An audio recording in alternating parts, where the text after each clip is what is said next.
हमारे YouTube channel Rajshri music CG को लाइक, share और सब्सक्राइब करना बिल्कुल ना भूलें।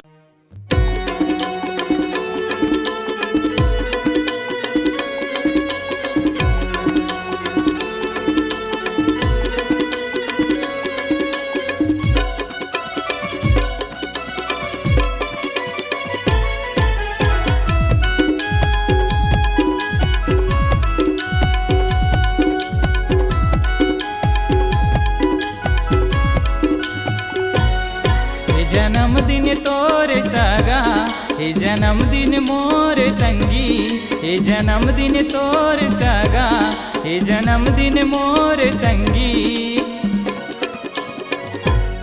हे दे आगे हे सुंदर दिन जन्म तोर दिन हे सागा हैप्पी बर्थडे।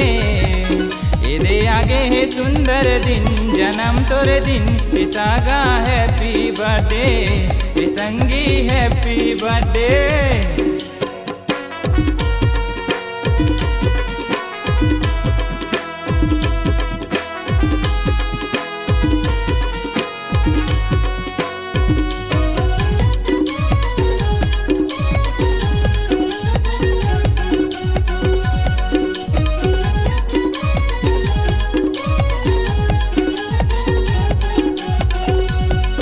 के कैसे के मंगाओ जी काटो भोंगा एलाओ रे, बम्फर संफर मंगाओ रे, पार्टी साटी कराओ ना।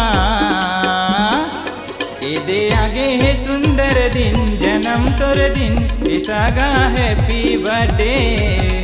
ए दे आगे है सुंदर दिन जन्म तोर दिन ए सागा हैप्पी बर्थडे ए संगी हैप्पी बर्थडे।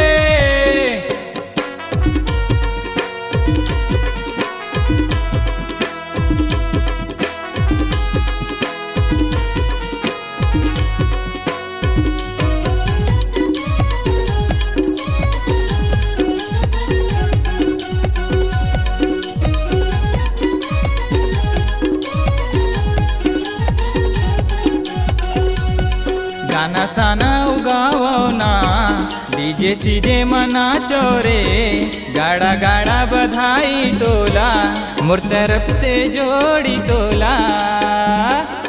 ए दे आगे है सुंदर दिन जन्म तोर दिन ए सागा हैप्पी बर्थडे। ए दे आगे है सुंदर दिन जन्म तोर दिन ए सागा हैप्पी बर्थडे ए संगी हैप्पी बर्थडे।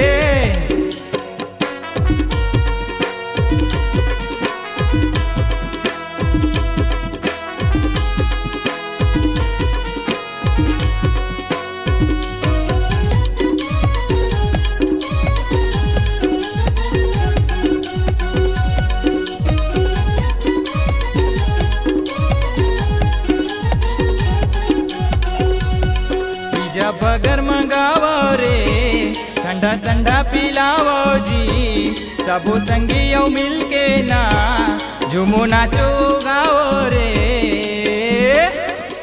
दे आगे है सुंदर दिन जन्म तोर दिन ये सागा हैप्पी बर्थडे। ये दे आगे है सुंदर दिन जन्म तोर दिन ये सागा हैप्पी बर्थडे ये संगी हैप्पी बर्थडे। ये सागा हैप्पी बर्थडे ये संगी हैप्पी बर्थडे। ये सागा हैप्पी बर्थडे ये संगी हैप्पी बर्थडे ये संगी हैप्पी बर्थडे। अपने दिल की आवाज सुनने वाले, अपने आवाज से पहचान बनाने की ललक और अपना टैलेंट लोगों तक पहुंचाने के लिए आए राजश्री म्यूजिक स्टूडियो, जहां गाने और वीडियो की बेहतरीन रिकॉर्डिंग की जाती है। Rajshri music audio video recording studio, Birgaon, Raipur, Chhattisgarh. अधिक जानकारी के लिए कॉल करें 8085048130 और 7999776763 पर।